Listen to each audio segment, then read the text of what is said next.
électorales nationales indépendantes et permanentes sont venus présenter leur civilité au chef de l'État après 3 jours de rencontres au Niger au cours d'un séminaire d'échange d'expériences sur la gestion des commissions électorales. Selon le porte-parole de cette délégation, président de la Commission électorale du Sénégal, il s'agit aussi d'exposer au président de la République l'appréciation sur la qualité des travaux de cette assise qui a eu lieu autour du président de la Commission électorale nationale indépendante du Niger.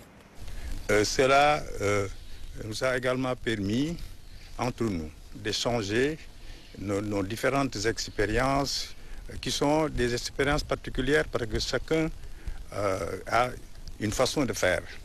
Mais cette façon de faire est toujours orientée vers un objectif qui est de parvenir en Afrique à des élections libres, démocratiques et inclusives pour qu'enfin le continent soit reconnu comme un continent qui privilégie le dialogue, la concertation.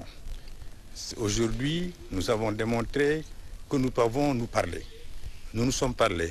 Chacun a dit sa façon de faire chez lui, sa façon de faire qui est différente de la façon de faire de son voisin.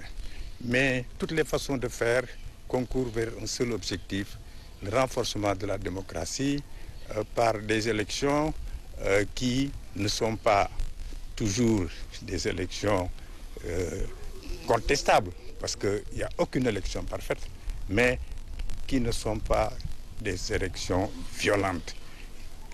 Que les élections soient des élections qui sont contestées, mais qui sont contestées par des voies légales.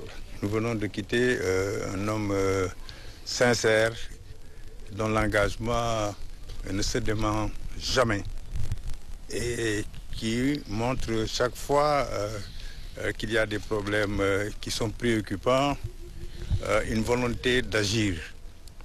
Il nous l'a démontré tout à l'heure quand on lui a posé un problème qui nécessitait une réponse immédiate et concrète. Pour le porte-parole de la délégation de ces présidents des commissions électorales indépendantes de 10 pays africains, c'est un vent nouveau qui souffle, empreint de coopération et de concertation.